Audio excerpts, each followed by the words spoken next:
Listo, profesor. Ok.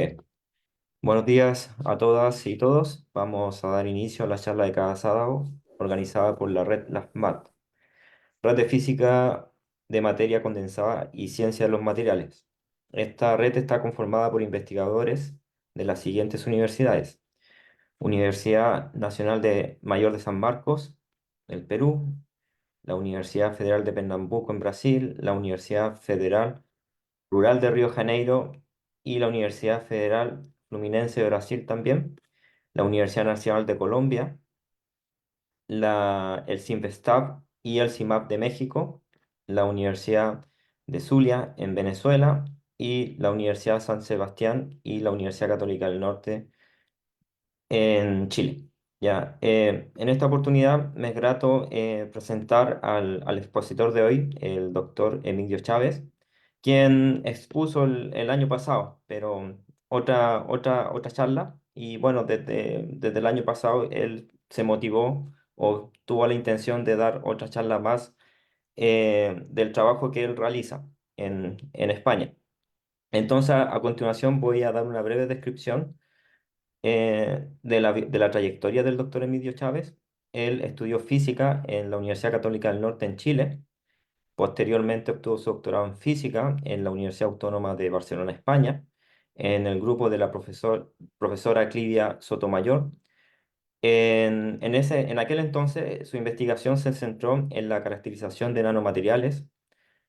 Después de varias posiciones postdoctorales, actualmente es investigador senior en el Instituto Catalán de Nanociencia y Nanotecnología.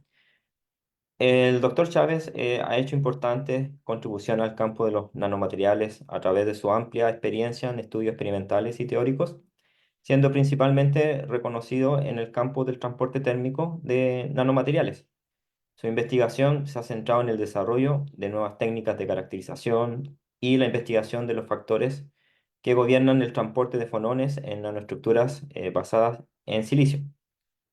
Sus contribuciones al campo de las técnicas de caracterización son notables, incluyendo el desarrollo de métodos innovadores basados en el circuito de Sauer-Tower, la termometría Raman de un solo láser y de dos láseres, el método 3 omega convencional y bidireccional, una técnica de base óptica para detectar la transición de cambio de fase de sales fundidas, y técnicas de termoreflectancia en el dominio de la frecuencia y el tiempo. A pesar de su corta edad, el doctor Chávez ha publicado alrededor de 70 artículos y tiene alrededor de 2.000 citas. En esta oportunidad, él va a exponer la siguiente charla titulada Thermal Properties Across 2D Layer Materials. Por favor, Emilio, cuando te encuentres preparado, puedes comenzar con tu presentación. Vale, perfecto, muchas gracias por la presentación. Ahora vamos a compartir. A ver, perfecto. A ver si se ve bien. ¿Me Sí, avisan? se oye. Vale, perfecto. Pues bueno, en esta ocasión les daré un poquito de charla de otro tópico que estamos desarrollando, bueno, que estaba desarrollando, pues ahora estoy en otro grupo, pero sí, en mi época de postdoctor en el grupo de Clivia Sotomayor, estuve trabajando mucho en propiedades térmicas de no solamente silicio, sino que pasamos a germanio, un montón de otros semiconductores. Y lo último que alcanzamos a hacer fue propiedades térmicas de materiales bidimensionales, que está más allá del grafeno. O sea, ¿no? Nos pasamos a un montón de tipos de materiales bidimensionales. Y hoy les presentaré dos en particular. Bueno, primero un poquito de introducción. ¿Por qué estudiar la conductividad térmica o por qué estudiar el transporte térmico? En ese gráfico que pueden ver ahí, que yo lo saqué de la página de cisco.com, pueden ver que alrededor del 38% de la energía en un data center se dedica solamente a lo que es cooling, es decir, se dedica a enfriar los sistemas. Es una cantidad bastante importante y a su vez, si lo ven, por ejemplo, en la CPU, aunque estos son datos un poquito viejos, son CPU viejas, pueden notar que las temperaturas máximas de esta CPU rondan alrededor de los 100 grados en todas ellas. Esto es para Intel, lo mismo pasa con AMD, que es bueno, un poquito menor, pero aún así son temperaturas bastante importantes. ¿Ven? Lo mismo pasa con la GPU.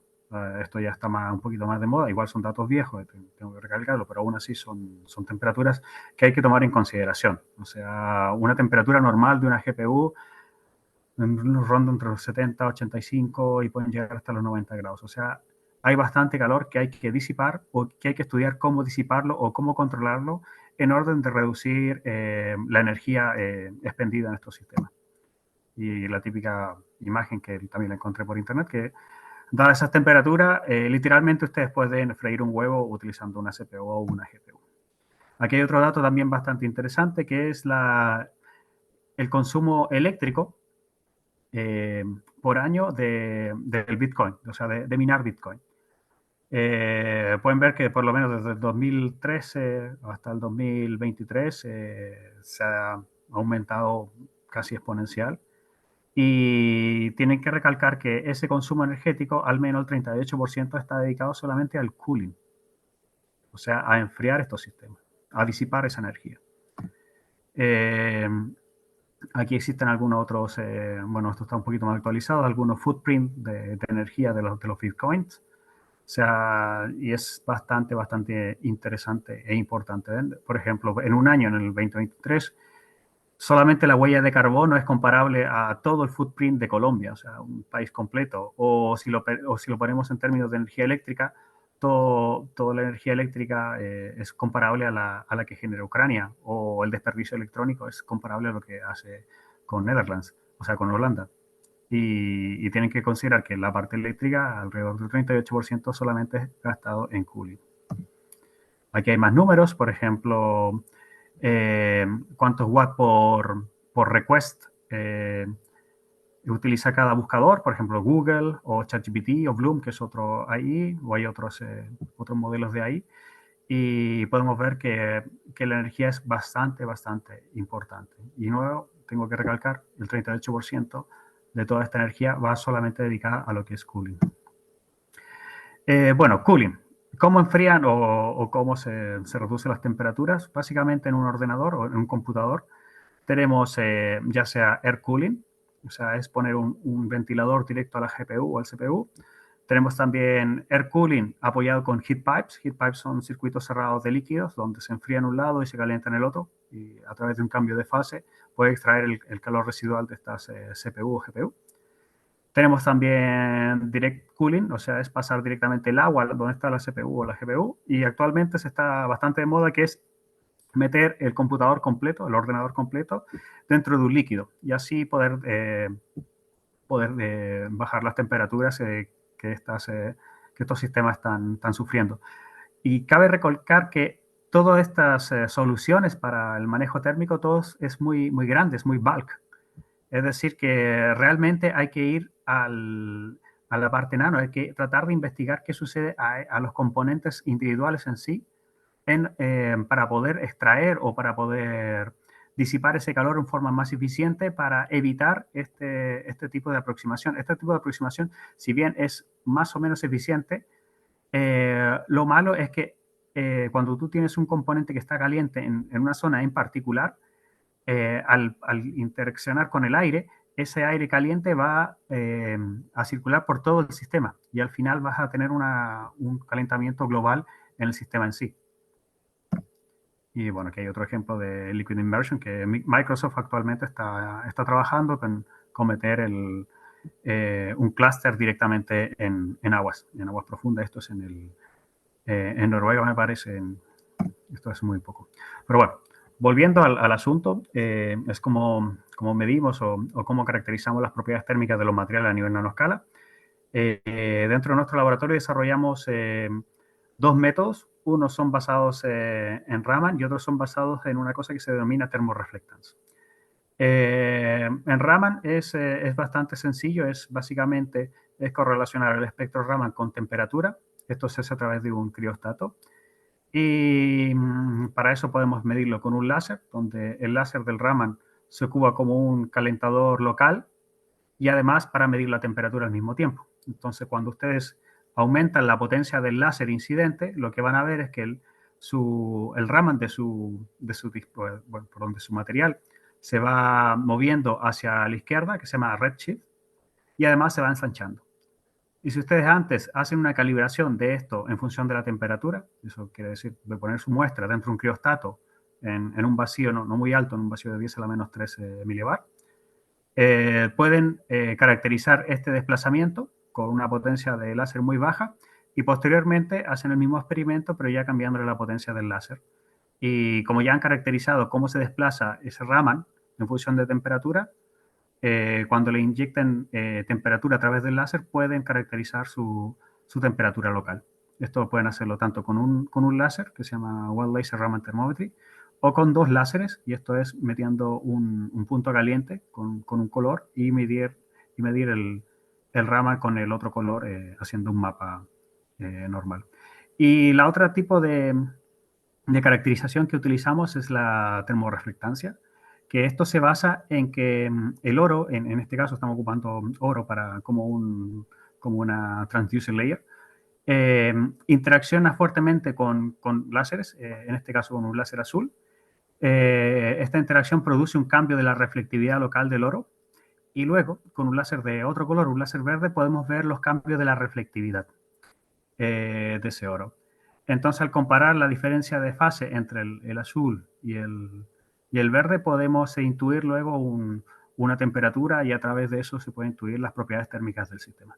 Existe bastante física y matemática detrás de la termorreflectancia, pero no entraré mucho en detalle en este punto, pero en concreto. Bueno, luego, si alguien está interesado en esa técnica, no duden en escribirme y podemos discutir sobre eso. Bueno, ¿qué podemos hacer con Raman?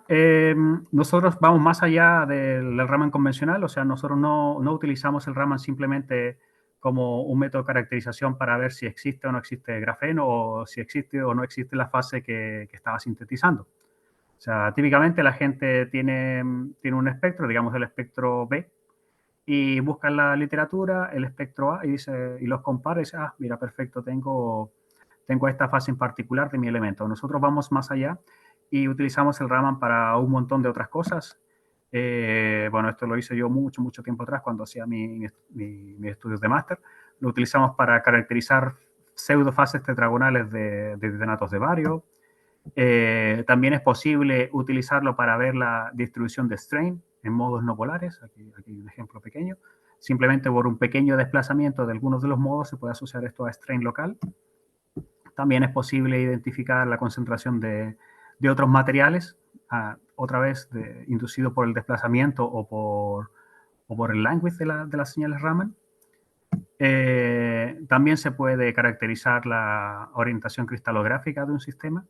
Aquí existe un ejemplo para diamante. Es posible también caracterizar los phonon lifetime de los modos ópticos. Esto viene dado por el language en sí. Cuando su language viene simplemente proporcional a una lorentziana, pueden en sí extraer el tiempo de vida media de un fonón, del fonón óptico en particular. Y bueno, lo más común que lo utiliza la gente es para ver el número de capas del grafeno. Y por último también podemos ver propiedades térmicas utilizando la técnica que les comenté al principio. También se utiliza un montón en otros fields, en otras áreas, por ejemplo, la caracterización de tumores, la identificación de aceites de oliva, detección de nanoplásticos, esto está bastante de moda, identificación de pigmentos artísticos, identificación de plagas, etc. ¿Por qué le introduje todo lo que pueden hacer con Raman? Es porque actualmente estoy trabajando en un proyecto que se llama InKime, y este proyecto en sí consiste en la instalación de varias espectroscopías basadas en Raman. En la que estoy yo encargado es la espectroscopía TERS, Deep Enhanced Raman Scattering. Y lo interesante que, al igual que una línea de sincrotrón, ustedes pueden aplicar a horas de medidas con nosotros. Y pueden traer sus muestras y está abierto a toda la comunidad internacional. Lo interesante de estas líneas nuevas de Raman, el proyecto se llama InCAM, lo interesante del proyecto en sí, InCAM, es que pueden medir tanto utilizando las líneas de sincrotrón del ALBA, esto es en Barcelona, como nuestras líneas de Tip Enhanced Raman o de Raman convencional, o incluso pueden acceder a otras líneas de AFM que, bueno, que no están dentro de mi laboratorio, pero sí están dentro del proyecto. Y lo más importante es que estamos orientados a hacer medidas in situ inoperando. Así que ustedes pueden venir o pueden plantearnos ciertos experimentos. Nosotros los reunimos ahí con mi jefe y con otro grupo y podemos realmente hacer todas estas medidas. Y está completamente abierto a toda la comunidad científica.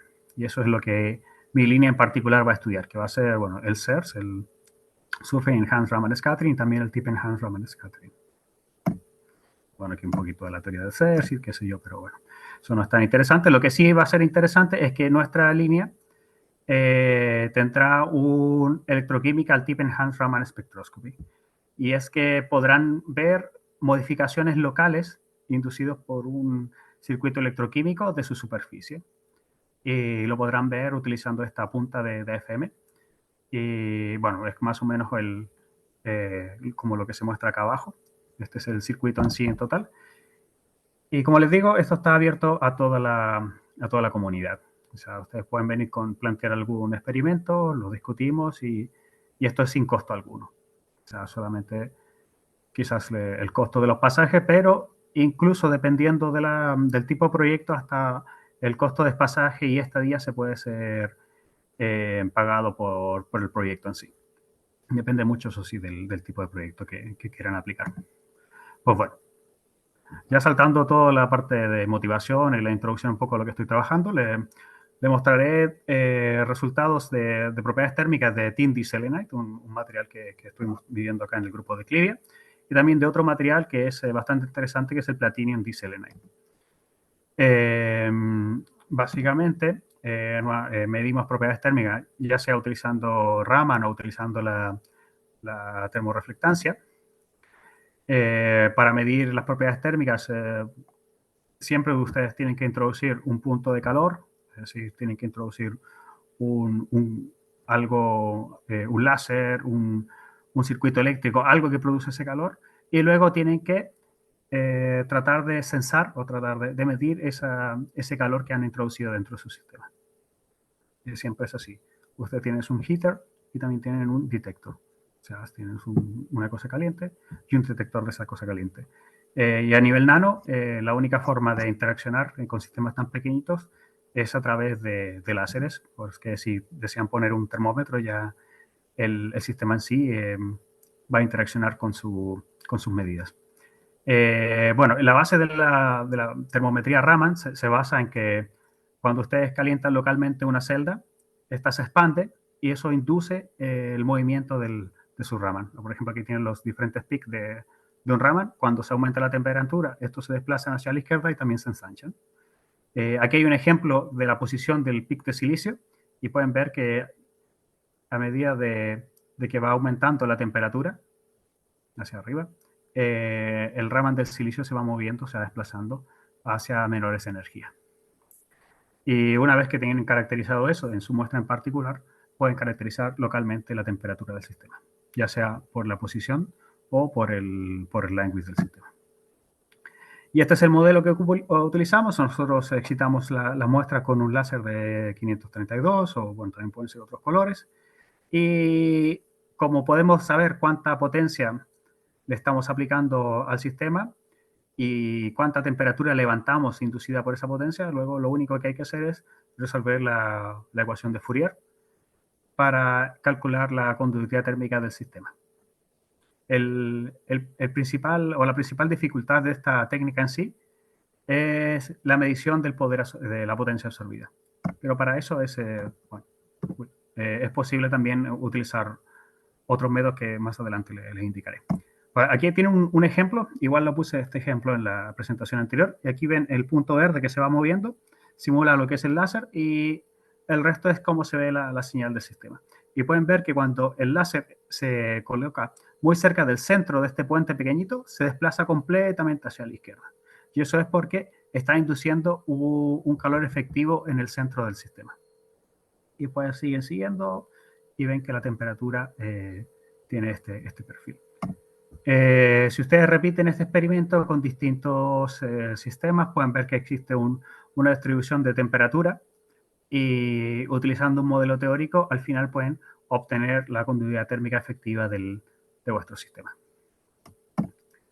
En cambio, para la frequency domain thermoreflectance, para la termoreflectancia, lo que se utiliza en sí es cómo varía la reflectancia de un material, un material que se llama transducer layer, un metal por lo general, y nosotros utilizamos el oro porque su cambio de reflectividad varía muchísimo para el color azul, que es el 400 y algo, que está más o menos, a ver si puedo mostrar un segundito. Ahí. Que para el color azul varía muchísimo ese cambio de reflectividad y lo mismo sucede para el color verde. Entonces nosotros excitamos con el color azul y medimos luego con el color verde. Y a través de un pequeño análisis, bueno, un análisis bastante potente detrás, podemos estimar lo que es la conductividad térmica del sistema en sí. Más o menos es algo como lo ven ahí. Tiene acá un detector, tiene un láser pulsado. Este láser pulsado se envía por el mismo camino óptico que el láser de prueba. Los dos se envían por la misma zona. Estos dos se combinan. Y luego en el detector detectamos lo que es el cambio de fase o la diferencia de tiempo del láser verde en sí. Esto sería para un frequency domain thermoreflectance. Acá se trabaja en el espacio de frecuencia, o sea, se modula la frecuencia del láser pulsado. O un time domain thermoreflectance, que en este caso lo que se mide es cómo va variando el máximo del láser verde en función del tiempo. Eso se hace es un láser pulsado, pero tiene pulsos separados espacialmente un poquito más largos. Bueno, esto es más o menos el equipo completo, igual no es muy interesante, y los resultados. Vamos a ello. Entonces, las primeras muestras que le enseñaré son resultados medios en Platinum diselenite. Estas muestras fueron fabricadas por un grupo de colaboración en Francia. Ellos son capaces de crecer a través de MBE, estas multilayers materials, que son desde una capa, que más o menos se ve por acá, hasta, bueno, en este ejemplo tienen desde 4 a 26 capas, pero son capaces de crecer de una capa a X capas con bastante precisión. Este es un ejemplo de cómo ellos lo crecen. Ellos lo hacen utilizando una máscara mecánica y a medida que va pasando el tiempo, ellos van quitando un poco esa máscara mecánica y pueden producir este tipo de muestras. Lo interesante de este tipo de muestras es que podemos medir una gran cantidad de propiedades térmicas a distintos grosores y utilizando simplemente la misma muestra. Este es un ejemplo de esta muestra. Pueden ver cómo el color en sí va variando y eso es porque de un lado no tenemos nada de Platinum diselenite y al final de todo ya tenemos casi 8 capas de Platinum diselenite para este ejemplo en concreto. Bueno, primero introducir un poquito lo que vemos. La primera parte va a estar dedicada a la caracterización fonónica de este compuesto. Lo que se conoce o lo que van a encontrar siempre en la literatura son los modos tipo atómico o atomic light vibration. Estos son modos ya sean de este tipo que ven aquí o del tipo de acá, y que da la impresión que simplemente es el átomo en sí que se va moviendo y pueden caracterizar este sistema como un modo A1G o un modo EG, que son las vibraciones del tipo atómico. Pero también cuando ustedes tienen un material bidimensional, están modos acústicos o modo tipo de capas, que entre estos modos fonónicos podemos reconocer los que se llaman modos shears, que es este tipo de desplazamiento, o modo briefing, que es este tipo de desplazamiento que ven aquí. La gracia de estos modos es que su descripción teórica es bastante sencilla. Es posible caracterizar estos modos utilizando una aproximación de tipo cadena, donde la capa total de una capa de Platinum diselenite se traduce como una bola gigante con una masa efectiva mu, la cual está conectada con una constante K a otra masa gigante también de una masa efectiva mu. Bueno, ¿para qué es interesante esto? Es simplemente que, ya sea utilizando los modos shears o los modos briefing, es posible llegar a las propiedades elásticas de estos sistemas. La resolución de este modo sencillo de cadena viene dada por la solución que ven acá. Es un modo tipo sinusoidal, donde cada uno de los modos depende de su grosor o depende del número de capas, el número n de capas. Y esta constante fb o fs, esta que está aquí, contiene en sí las constantes elásticas de estos modos bidimensionales. Entonces, aquí tenemos la caracterización completa del sistema. Podemos ver los típicos modos tipo bulk, o sea, con el modo EG, con el modo A1, pero también reconocemos los modos tipo de capas, tipo layers, que son, en este caso, reconocimos lo que fue el modo briefing, este modo que está acá, y también un modo shear que se ve muy tenuamente y básicamente se va directo a lo que es el modo Rayleigh del sistema. Entonces, como dije anteriormente, a través de estos modos, aquí tenemos nuevamente los modos ópticos, aquí tenemos los modos acústicos, donde podemos ver, por ejemplo, una transición de modo acústico total desde una capa que no hay nada, pasando por dos hasta tres capas. Lo interesante es que la posición de estos modos, hay también para otro sistema, un modo cristalino, les puede dar las constantes elásticas de estos sistemas. En este caso, la constante C33. En la izquierda podemos ver cómo es la posición de este modo del Platinum Diselenite en función del número de capas, que ajusta bastante bien al modelo teórico que les enseñé anteriormente, este modelo sinusoidal. Y si ustedes a esta dependencia de frecuencias en función del número de capas lo derivan en función de su vector de onda, pueden obtener lo que se llama velocidad de grupo. Y con la velocidad de grupo pueden también calcular la velocidad del bulk, que sería la velocidad acústica de estas capas. Aquí podemos ver que tanto los puntos experimentales se adecuan bastante bien a lo que es al modelo en sí.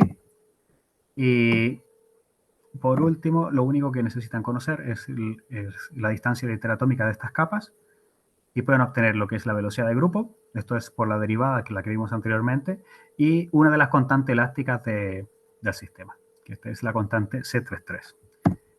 Aquí pongo más o menos en contexto lo que hemos medido utilizando solamente Raman, que fue la velocidad de grupo, además de su constante elástica y comparado con diferentes tipos de materiales bidimensionales. La otra parte de nuestras, o el otro interés de nuestra investigación viene dada en la dinámica de estos fonones en sí. O sea, cómo interaccionan estos fonones, los que acabo de mencionar, los modos briefing y los modos shears, cómo interaccionan con el tiempo. O sea, cuál es su tiempo de vida medio. Para eso utilizamos una técnica que se llama ASOP, que es Asynchronous Optical Sampling, y básicamente consiste en pegarle con un láser en un tiempo 1 y luego con otro láser es verificar cuál es la respuesta del sistema. Y luego simplemente a través de una pequeño desfase entre la señal del PAM con respecto a la señal del probe, podemos reconstruir temporalmente qué ha sucedido. Esto al final es un cambio de reflectividad en función del tiempo. Dada la cambio de reflectividad, lo mismo con el proof, y la reflectividad en sí se produce por el PAM. Entonces, simplemente teniendo un pequeño desfase entre estas dos señales, podemos calcular los distintos modos dependiendo de las capas. Aquí hay un ejemplo de ello. Este es el cambio de reflectividad en función del tiempo de retraso entre los dos láseres. Esto para 5 capas. Y cuando uno le hace este fitting a esta señal, puede conseguir el tiempo de vida media. Y además, si uno hace la transformada Fourier de esta señal que está dada en el tiempo, la pasa a frecuencia, puede obtener también algo muy similar a lo que es el Raman. Este es el Raman, por ejemplo, de 8 capas y esta es la transformada de Fourier de una señal de este tipo. Esto es para 8 capas, 7 capas, 6 capas. En 6 capas también reconocemos otro modo. Tenemos 5, 4, 2, en 3 también. Y finalmente podemos también extraer el tiempo de vida media a través de ese experimento anterior. Es un fitting un poquito complejo, pero bueno, en este artículo están dados todos los modelos y cómo se extrajeron los tiempos de vida media. Lo interesante de este tiempo es que es bastante corto. Eso quiere decir que estos modos interaccionan muy, muy rápido e interaccionan muy, muy, muy rápido con su espesor. estas curvas, tanto la roja como la negra, es el modelo que les da cómo es la dependencia del tiempo de vida media dado simplemente por el espesor en sí. Y finalmente, todos estos modos están gobernados por espesor. Bueno, esto solo esa fue la primera parte, toda la caracterización Raman. Volvemos ahora a la caracterización térmica. Esta es la muestra que le enseñé desde el principio. Y lo que hacemos es este tipo de medidas que son las medidas de termoreflectancia. Como tenemos este sistema que va desde 8 capas hasta 0 capas, lo que hacemos es poner los dos láseres en ese punto y luego vamos escaneando la muestra para obtener las conductividades térmicas cross-plane del sistema, o sea, a través del plano. Ahí pueden ver las conductividades térmicas. En esta muestra en particular hemos medido muchísimos tipos de diferentes grosores y también diferentes tipos de muestras, ya sean policristalinas o altamente cristalinas. Una cosa interesante que podemos ver acá es la transición entre semiconductor a semimetal. Esto viene claro también no solamente en las propiedades ópticas del sistema, sino que en la conductividad térmica. Podemos ver que existe un cambio de la dependencia del grosor bastante fuerte. O sea, podemos ver aquí que existe un tipo de dependencia y luego cuando tenemos el cambio de semiconductor a semimetal, la dependencia en grosor cambia completamente. Y por otro lado, cuando trabajamos con muestras policristalinas, podemos ver una especie de plató, más o menos para unos 10 nanómetros, y ya la conductividad térmica tiende a homogeneizarse. No pasa lo mismo, eso sí, para muestras que sean más cristalinas. Y por acá arriba, muy lejos, está lo que es el bulk, lo que es el continuo de platino en diselera. Las mismas medidas también las hemos hecho por Raman, con una de las técnicas que le expliqué anteriormente. Esta la hicimos para, bueno, no con tantas capas porque es bastante tedioso medir esta Raman en función de la potencia todo el tiempo para todas estas muestras que teníamos, pero sí medimos para algunas y obtuvimos resultados bastante semejantes. No son exactamente los mismos resultados, cada una de sus técnicas tiene sus pros y sus contras. En el Raman, como le dije anteriormente, lo más complicado es medir la absorción óptica y por eso también tiene una incertidumbre un poco más grande. Bueno, estos resultados que le enseñé han sido publicados hace muy poco, hace, bueno, 2022, no tanto, en la revista que ven aquí, donde aquí estoy yo, y este fue mi principal colaborador. Otras medidas que hemos hecho también utilizando la misma técnica son en heteroestructuras, en este caso en superlátices hechas de grafeno y palladium diselenide o pequeños thin film de binium de este compuesto que está aquí. Aquí hay otro más que es el moly. O sea, es posible medir bastante tipo de muestras utilizando la misma técnica. Bueno, aquí también tienen otras comparaciones y bueno, estas observaciones que no voy a entrar mucho en detalle, pero sí, utilizando esta técnica de caracterización en particular, es posible medir desde una capa hasta n capas e incluso en sistemas que son bastante complejos como estas superlátices que se crecen aquí u otras superlátices como la que ven acá, que es Vice-Mose, que es bastante compleja. Bueno, esto ha sido publicado hace poquito, aquí estoy yo y esta es mi colaborador, va de último. Y por último, lo que también que lo quiero enseñarle a ustedes es la anisotropía térmica de otro tipo de material bidimensional que es el tin diselenide. El tin diselenide en el bulk tiene una conductividad térmica bastante pequeña y un coeficiente Seebeck relativamente alto.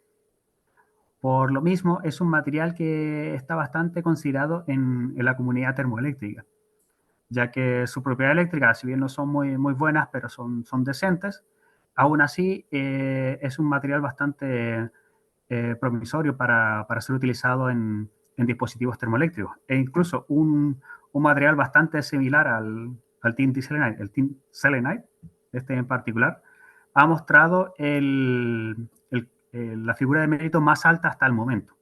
Esto fue conseguido en el año 2021 y tiene un ZT de alrededor de 3,1, que es de momento el más alto que ha sido reportado. Es decir, este tipo de material sí está considerado como un material comercial para dispositivos termoeléctricos. Aquí tienen sus valores de coeficiente de figura de mérito termoeléctrica. que para ese material ya está en 3,1, que es muy, pero muy alto. Bueno, lo que nosotros hacemos son exfoliaciones de este tin diselenite y lo exfoliamos y lo ponemos dentro de este agujerito que ven acá, eh, que son holders de TEM, que tienen un agujero ahí al medio. Entonces nosotros a través de exfoliación podemos una de estas monocapa o bicapa o en capa justo en este agujero y podemos medir lo que son sus conductividades térmicas tanto en el plano como a través del plano. Anteriormente, las conductividades térmicas que le enseñé es solamente a través del plano porque nuestro heat sink, o sea, nuestro punto frío para comparar con el punto caliente, está en el plano, está a través del plano, está cross-plane. Mientras que aquí, cuando somos sistemas tipo freestanding, como esta que está acá, su baño frío está alrededor de la membrana. Quiere decir, si nosotros calentamos justo en el medio de la membrana, el calor se va hacia allá, en todas direcciones, es decir, se va a través del plano de la membrana. Para hacer estas muestras, nosotros compramos unos TEM que son, unos grid de TEM que son comerciales, que tienen diferentes agujeritos. Aquí, por ejemplo, este tiene de 30 micras. Nosotros, eso sí, le depositamos oro y titanio para tener un buen zona fría, un baño frío alrededor del agujero. Después, a través del dry transfer, o sea, utilizando polímeros, somos capaces de poner membranas de este material, de tin diselenite, y quedan más o menos así.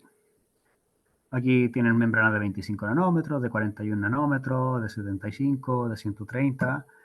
Y la gracia es que, como les dije antes, utilizando un calentador justo en el medio de la membrana, podemos saber qué sucede con la dispersión de calor cuando se va hacia allá, hacia allá y hacia allá.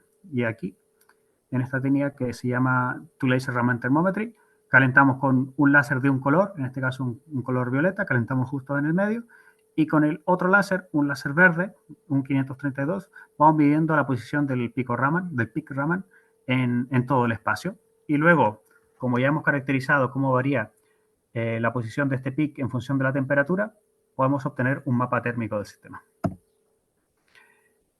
Una vez que lo caracterizamos en el plano, le depositamos oro en la parte de arriba y también en la parte de abajo para que a la misma muestra, en la misma zona, utilizando la termoreflectancia, podemos medir las conductividades térmicas a través del plano. Esta vez a través del plano es porque aquí abajo está mi heat sink, o sea, está mi punto frío. Entonces, todo lo que levantemos en temperatura va a estar dado por el transporte térmico que se va principalmente en esta dirección. Siempre hay calor térmico que se va hacia los lados, pero principalmente todo se va en esta dirección. Bueno, fue utilizado el mismo método. Esto es medidas de sensibilidad, porque nosotros queríamos ver si realmente éramos sensibles en esta configuración en particular. Y teníamos bastante sensibilidad a lo que era conductividad térmica. Esta es la sensibilidad a la conductividad térmica en el eje Z, que es mayor que 1, y la comparamos con todo el resto de incógnitas del sistema, por ejemplo, que son las resistencias de interfase, que es el R1 y el R2, resistencias térmicas, también al grado de la anisotropía, o sea, que quiere decir que cuán anisotrópicos es este sistema de acá, en particular, no importando el grado de anisotropía, ya sea de 8 o de 2, o incluso de 1.000.000, que hay otras simulaciones, no somos sensibles a la anisotropía. Eso son buenas noticias porque somos solamente sensibles al transporte térmico a través del plano, también una capacidad calorífica, en fin, hicimos un estudio bastante minucioso acerca de la sensibilidad de nuestro sistema. Y por último, bueno, pues simplemente medir en función del grosor. Aquí tenemos que son las conductividades térmicas a través del plano y en el plano y conductividades térmicas a través del plano.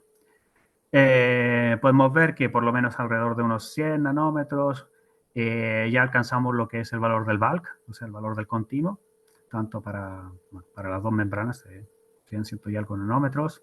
Y lo más interesante es que la razón entre la conductividad térmica in-plane y cross-plane, en el plano y a través del plano, es constante en función del grosor.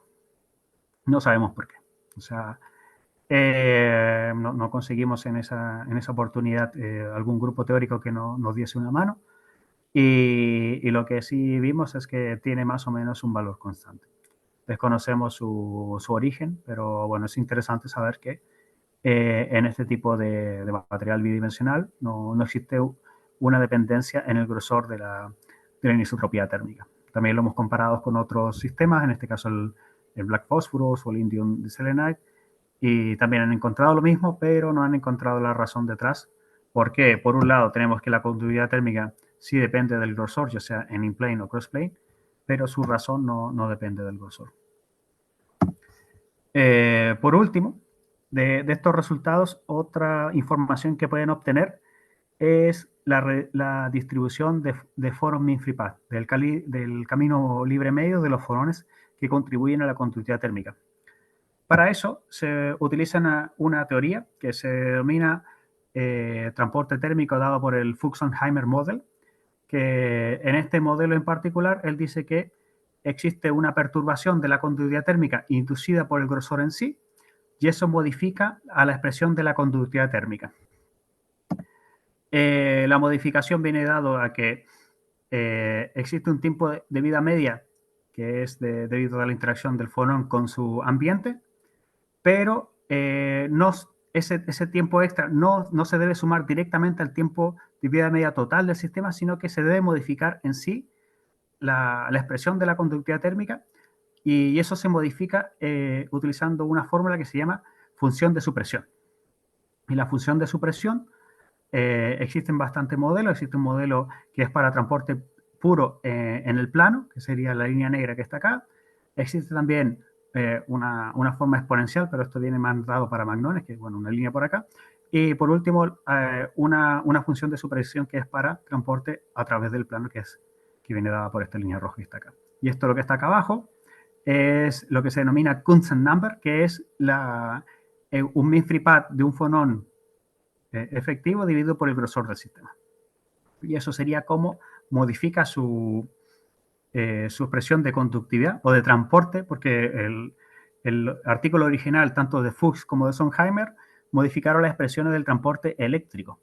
Sin embargo, se ha visto que como este modelo en sí es la resolución del transporte de Boltzmann, se puede aplicar tanto a fonones, tanto a magnones, tanto a cualquier otro tipo de partículas que está sujeto a un grosor finito.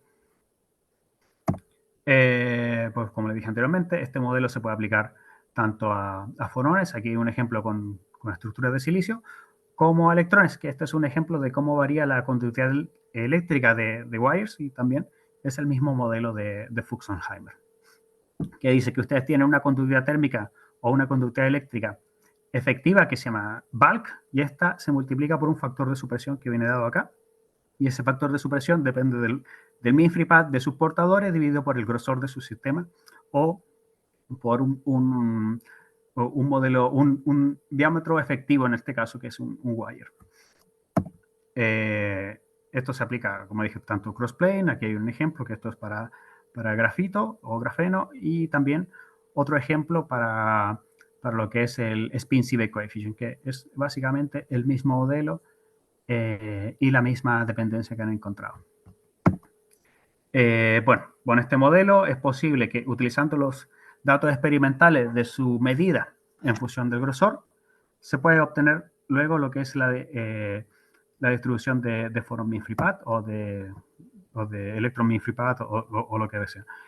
Bueno, esto es bastante matemática metida por ahí, pero finalmente, utilizando estos datos experimentales y los modelos anteriormente, es posible obtener la distribución de mean free path tanto para in-plane, que sería la curva negra, como cross-plane. Aquí podemos ver que la distribución de mean free path, o sea, qué fonones con diferentes mean free path contribuyen a la conductividad térmica, para los dos sistemas son más o menos del mismo tamaño. Por ejemplo, para el 50% de la conductividad térmica vemos que para transporte cross-plane son fonones de alrededor de 20 nanómetros, 20 y algo, mientras que para in-plane es más o menos tenemos 20, 30, 40, 50 nanómetros, más o menos. Pero ¿para qué es interesante esta distribución de fonones? Esto les sirve cuando ustedes desean modificar efectivamente las propiedades térmicas o electrónicas de un sistema. Ustedes saben, si hacen una estructuración menor a 20 nanómetros, van a ver que van a matar a todos estos fornes que están acá. Todos estos fornes que están sobre 20 nanómetros no van a poder contribuir a la conductividad térmica. Quiere decir que ustedes van a afectar directamente a esa propiedad del sistema. Ya, bueno, y el resto de curvas son comparaciones con modelos de FT que encontramos en la literatura. La curva, tanto negra como roja, fue obtenida directamente de los datos experimentales que medimos anteriormente. Bueno, en este último trabajo, lo que presentamos fue la conductividad térmica tanto in-plane como cross-plane para este material en particular. Y lo interesante fue encontrar que la anisotropía térmica no varió en función del grosor, igual que como ha sido visto en otros materiales. La razón detrás, les repito, no sabemos por qué es así, pero es interesante saber que la razón de sus conductividades térmicas no tiene una dependencia con el grosor. Es curioso, pero bueno, de momento es un resultado experimental. Y bueno, también esto ha sido publicado, esto fue el año 2021, lo fue publicado en un Nanoletters. Bueno, este es el team principal de colaboradores. Todo esto ha sido llevado a cabo gracias a un proyecto europeo que se llamaba Nanopoly. Ella fue la jefa de grupo. Actualmente ella es la directora de un instituto en Portugal. Alexandro El Sachat ha sido un colaborador también bastante importante. Ahora él tiene una IRC, está trabajando en Grecia. Mariana Sledinka, que ella sigue trabajando en el ICN, en otro grupo. Peng Chao, que actualmente es un Marie Curie también en Francia. Y Ryan, que está trabajando en otra universidad en Estados Unidos. Y eso ha sido parte de la presentación. Antes de terminar, les quiero enseñar algo que estamos trabajando con este colega, con Peng Chao. Como vieron, la mayor parte de nuestros setups experimentales son bastante hechos por nosotros, son hechos a mano. Entonces, con él y junto con otros colaboradores en China, hemos decidido hacer una pequeña empresa en donde estamos vendiendo este tipo de setup, pero a bajo costo. Nosotros estuvimos viendo mucho lo que era un sistema de plasma para limpiar nuestras muestras y los precios eran completamente desorbitados. O sea, el plasma que estamos interesados nosotros en ese tiempo valdría alrededor de unos 500.000 euros y nosotros sabemos que los elementos que se utilizan para hacer un plasma no son tan caros. No puede costar ese precio. Por lo mismo, con este chico, hemos decidido empezar con esta empresa que se llama Metatermo, en donde nosotros desarrollamos, y junto con él y otra gente allá en China, diferentes soluciones para laboratorios. De momento tenemos desarrollado lo que es el sistema de plasma, que para diferentes tipos de corriente, qué sé yo. Y también estamos desarrollando sistemas de transferencia para flake de grafeno o flake de otros materiales.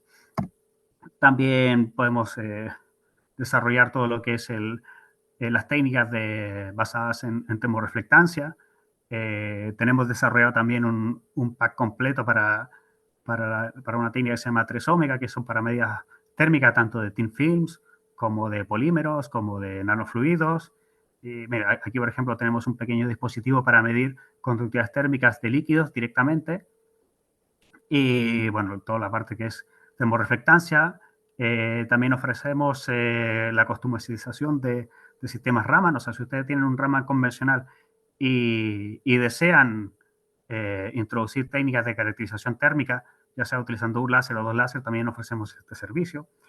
Y en fin, la idea de esto es, bueno, nosotros no deseamos volvernos ricos ni nada, simplemente queremos poder demostrar que es posible hacer equipos a bajo costo y no es necesario que se gasten 500.000 euros en un sistema de plasma o 300.000 euros en una técnica que se llama Frequency Domain Thermoreflectance, donde los componentes ópticos y más la mano de obra no reflejan esos 300.000 euros que los equipos están vendiendo actualmente.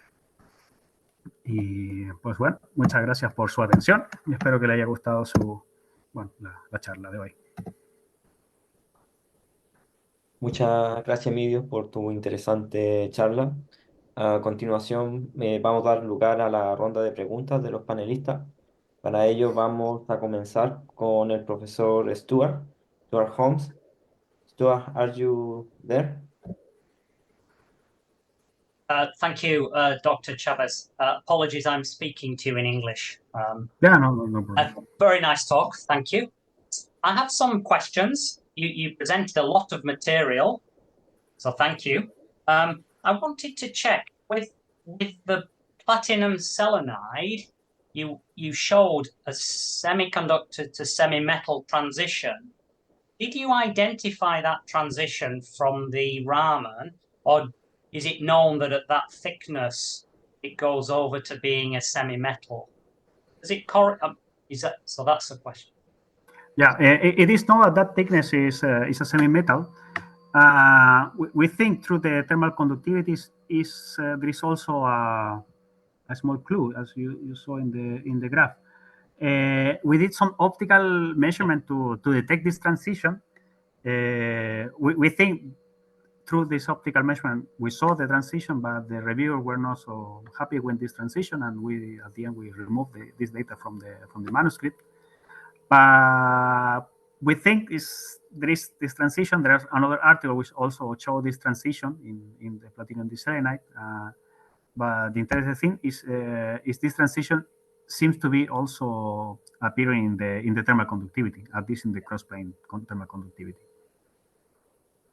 I mean, what you showed. Most of the data is a so-called power law in T. I think the only linear was graphene. But the other questions I have are more on the technique for Raman. Can you make the Raman scattering resonant to improve the signal, or do you just have a kind of? Yes, it is possible, of course. I mean, you at the end, depending if you are using the one laser or two laser, you could do it also in resonance. The only thing you have to take care is also about the population of non-thermal phonon, and this happens in some semiconductor, for example, gallium arsenide. In the gallium arsenide, is known when you excite certain optical phonons and you start to populate them just through temperature, the local temperature, for example, of the laser. This mode looks behave like with a higher temperature, but this temperature is not real. It's just you are overpopulated these phonons, and these phonons cannot decay so fast. Then if you are working with system where you have this high population of non-thermal phonons, the temperature you are measuring is not real. It's not the lattice temperature. It's just the non-thermal phonons of this system. But apart of that, if you are using other wavelength, the system should work as it is. The only thing you have to take into account if you want to also use the two laser setup is the wavelength, because you want to hit with one wavelength, let's say 300 nanometers, and you have to be sure the other wavelength should be higher in order to use the edge filter of your system. Otherwise, you will have a double signal, one from the heater, another from the detector. But apart of that, you could use also in resonance, and you will have much higher intensity. That means a smaller acquisition time at the end and faster experiment. Thank you. Just have one final comment. In your introduction, you mentioned the forbidden modes. Does that appear in the? You mentioned with the barium titanate. Yeah. The forbidden modes. Is that something that comes out in these other materials? These forbidden modes? No. In this particular example, it is just a mode which appears in one kind of phase. That is the tetragonal phase of barium titanate. For this experiment, it's very old experiment, 2010. Using X-ray diffraction, we detect a cubic phase. However, using Raman, we were detecting a tetragonal phase. The 307 was the mode of the tetragonal phase. Then at the end, we had to do some modeling. We discovered was not a fully cubic, also fully tetragonal phase. Was just a small displacement on the middle atom, the titanium atom. It's displaced a little bit to one of the phases, and this induced this tetragonal mode. And at the end, we discovered, well, we think was a a pseudo-cubic phase. It was a cubic phase, but with a small displacement of the titanium atom. Thank you again for your comments and your very interesting talk. Thank you. Okay, thanks for your Gracias, questions. profesor Stuart Holmes. Profesor Stuart Holmes es profesor de la Universidad de Cambridge y participa regularmente como panelista en la red LAFMAT. A continuación, vienen las preguntas del doctor Felipe Mondaca. Felipe, ¿estás ahí? Hola, hola Sergio, hola Emilio, ¿qué tal? Hola, muy bien. Bueno, gracias por la presentación. Yo una sola pregunta. Por ejemplo, nos mostraste por ahí varios materiales bidimensionales. Eh, Mi pregunta es, ¿cuál es la característica de los materiales estos independiente bueno, dependiente de los tipos de átomos que hace que tengan diferentes propiedades térmicas? Porque son materiales bidimensionales, pero ¿qué vendría a ser como lo relevante para que tengan diferentes propiedades térmicas? Así es como porque mostraste el cilindro de plata, creo, o Sí, hay aquí como lo buscaré. Bueno, interesante. Aquí. Y aquí mostraste esta es la... el disulfuro molibdeno también por ahí. Sí, por ejemplo, aquí en esto, en este gráfico en particular, bueno, estos son heteroestructuras principalmente. Son, por ejemplo, acá es Pyrmont selenite con molysulfide o una superlattice de grafeno con paladio diselenite. Lo que vemos en modo resumen es que al final las conductividades térmicas a través del plano de todos estos materiales bidimensionales son muy, muy similares.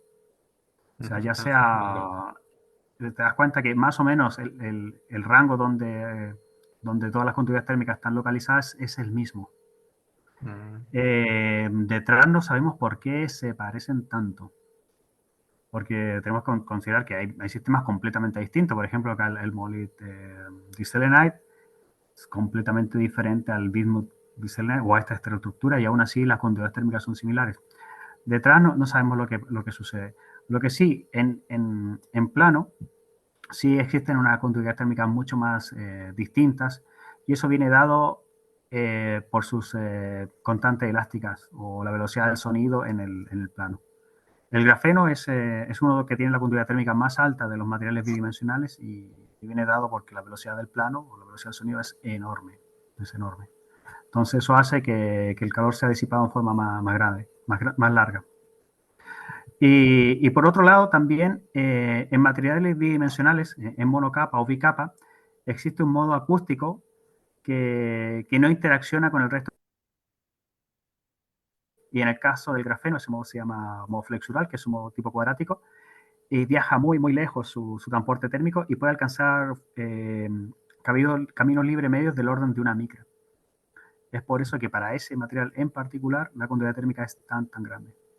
Para los demás son más o menos comportamientos similares, aún así, debido a la interacción atómica que tiene cada uno de ellos, tiene constantes elásticas distintas, mucho menores a la del grafeno, y hace que las conductividades térmicas sean completamente diferentes. Y por lo general todo más pequeño, mucho más pequeño que el grafeno. De momento el grafeno como material bidimensional es el que posee la conductividad térmica más alta.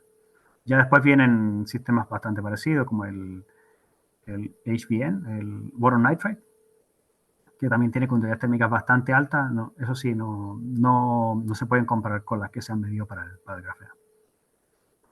Y otra pregunta, digamos que a nivel industrial o, bueno, ya existen, digamos, a disposición este tipo de tecnología para aplicarlo a termoeléctrica.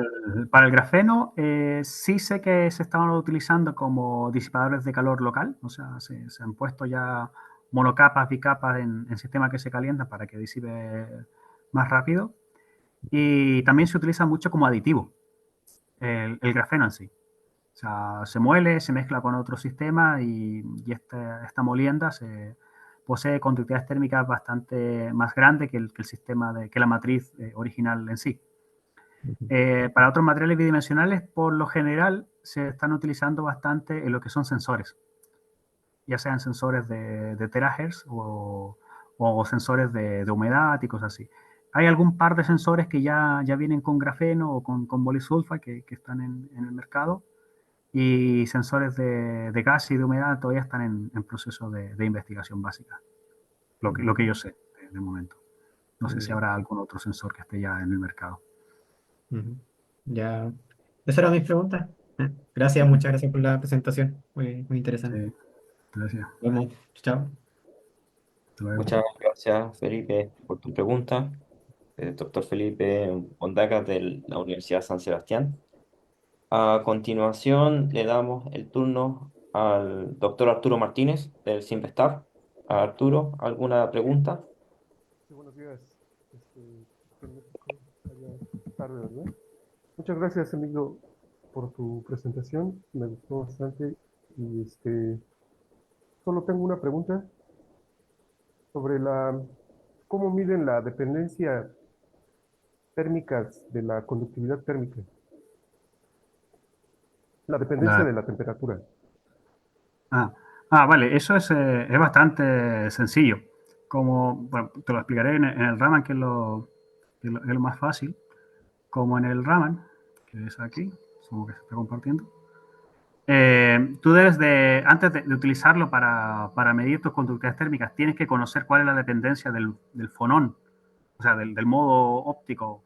En función de la temperatura, tú metes esta muestra en un criostato. Entonces, si tienes un criostato que está cerrado, lo puedes tener en vacío.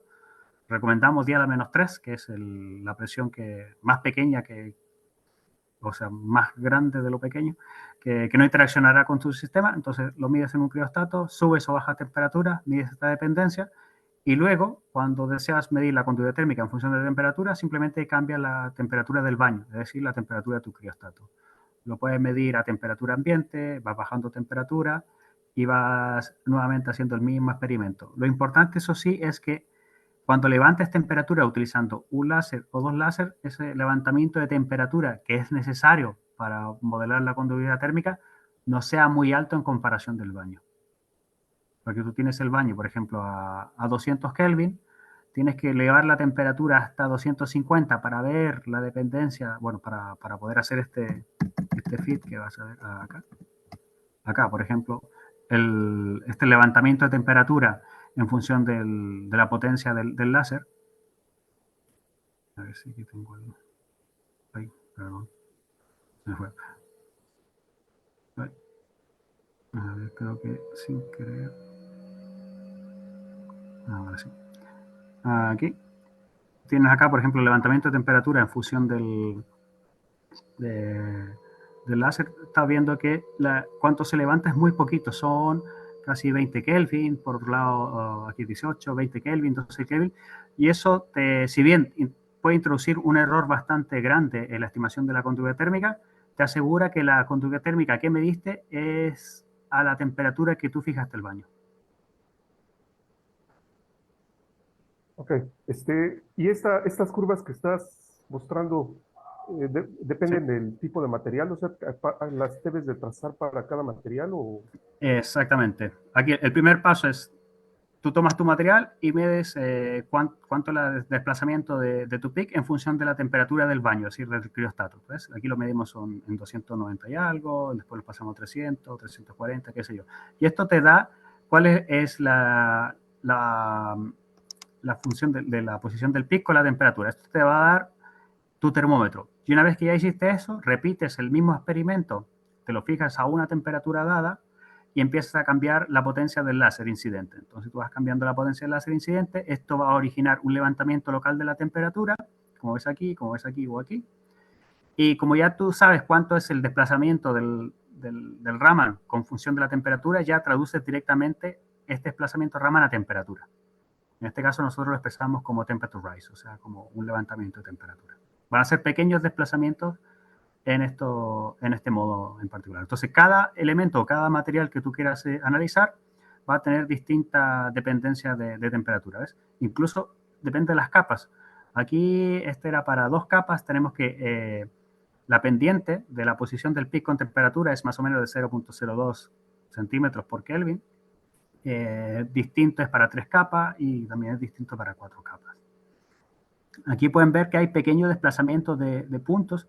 Esto es porque nosotros generalmente hacemos 20 o 30 mediciones por temperatura. Entonces, en algunos puntos sí hay más desplazamientos que en otros. Es decir, realmente nos dedicamos a estar seguros que esta dependencia en temperatura es real en el sistema. Y una vez que tienes tu sensor ya calibrado, te pones a cambiar la temperatura del láser incidente y puedes obtener la conductividad térmica.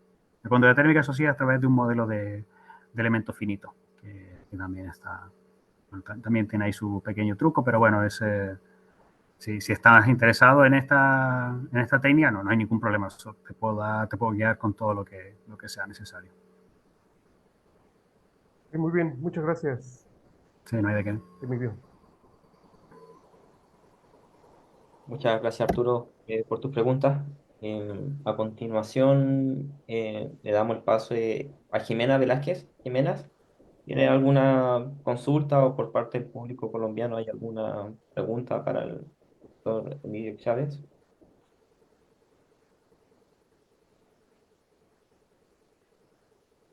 ¿Estás ahí, Jimena? Buenos días, yo soy Vanessa de la red de Colombia. Trabajo con Jimena y por parte de nuestra red no hay preguntas. Muchas gracias. Perfecto. James, ¿alguna consulta por parte del público peruano? Gracias, profesor. No tenemos preguntas como tal, solo saludos para el doctor Chávez Perfecto. y Gracias. felicitaciones. Claro. Gracias. Bueno, yo, Emilio, solamente tengo una consulta de la diapositiva 41 que mostraste, donde mostraba el crecimiento sistemático de las capas de, creo que era sulfuro de platino. Sí. Aquí te lo comparto. Vale, sí. No alcancé a escuchar bien la técnica con la que hacían ese... Sí, ese no lo mencioné, es MBE, que eso lo hacen ahí en Francia. Y son capaces de crear sistemas bastante policristalinos y bastante single crystal, pero single O sea, crystal-like. puede crecer nanocapas, ¿no? Así como hacer nanofilms sobre... O sea, yo por lo que entendí era una capa de un nanofilm de selenuro de platino, ¿cierto? Sí. Por Y ejemplo, eso la muestra, la que está acá abajo, puedes ver que van desde 0 capas, o sea, aquí no hay nada, hasta 8 capas. ya, ¿y ese crecimiento es homogéneo o simplemente después miran, se forman islas o son capaces Eh, de una capa son, así? son capas bastante cristalinas, pero claro, no es completamente homogéneo. Ellos pueden controlar o sea, son islas de varios micrones o varios nanómetros que Ya, son homogéneas. Pero, o sea, en grosor sí que son bastante homogéneas. O sea, si nos paramos acá en estos primeros 4 milímetros, todas las capas que están acá son 4 capas y ya está. No hay más que 4 capas. Pero sí son todas policristalinas. O por sea, ejemplo, hay unas que son más y otras menos, pero son todas policristalinas. con spattering también podría hacer lo mismo, pero ¿cuál sería la diferencia de esta técnica con el Es- spattering? Esta técnica en particular te da más cristalinidad que el Ya, spattering en sí. ya te da, o sea, te permite tener más control sobre el número de capas que Sí, y producen, ¿no? también el tamaño de dominio. O sea, Hasta aquí más. es mucho más cristalino que en un spattering convencional. Aún así, Ya, esto no es single crystal monocapa o 4 capas. Tiene dominios que son muy grandes para este tipo de crecimiento, pero no es un single crystal como tal. ok. Nosotros sí le denominamos single crystal, pero es porque es con condiciones muy cristalinas, o sea que estos patrones, bueno, ellos lo explican, yo ya no recuerdo qué significa, pero ellos tienen ahí la explicación de los patrones cuando son muy cristalinos o no. Y son sectores que son muy cristalinos comparados con sectores que son menos cristalinos. Y por eso comparamos luego las conductividades térmicas de los dos sistemas. Ok, perfecto. Listo, muchas gracias, Emilio, por compartir tu trabajo con nosotros el día sábado. Compartir tu trabajo con la red. A continuación, no sé si tienes unas palabras de despedida, Emilio. No sé si quieres decir algo más como conclusión o... Pues bueno, lo importante es que si realmente están interesados en alguna de esas,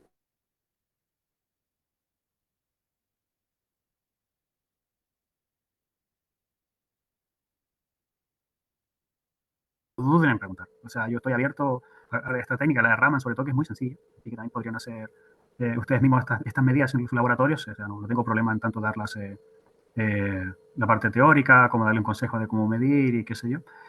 Y también que puedan aplicar la red INCAEM. O sea, esta red INCAEM le ofrece muchas técnicas de caracterización que no están disponibles en Sudamérica y que ya teniendo un contacto sudamericano, yo, claro, les daré prioridad a ustedes porque sé también de las condiciones de algunos laboratorios que no son tan buenas. Pero bueno, si quieren venir a medir con nosotros, no hay ningún problema. O sea, Perfecto. que utilicen los contactos, o sea, para eso están.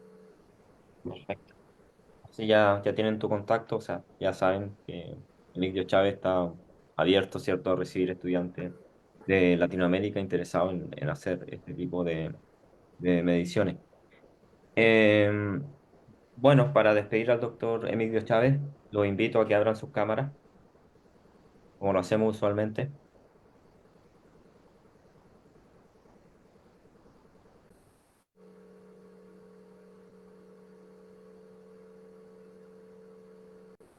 Bueno, no sé si me escucha bien o no. Parece no. Por favor, pueden abrir sus cámaras para despedir al profesor Emilio Chávez.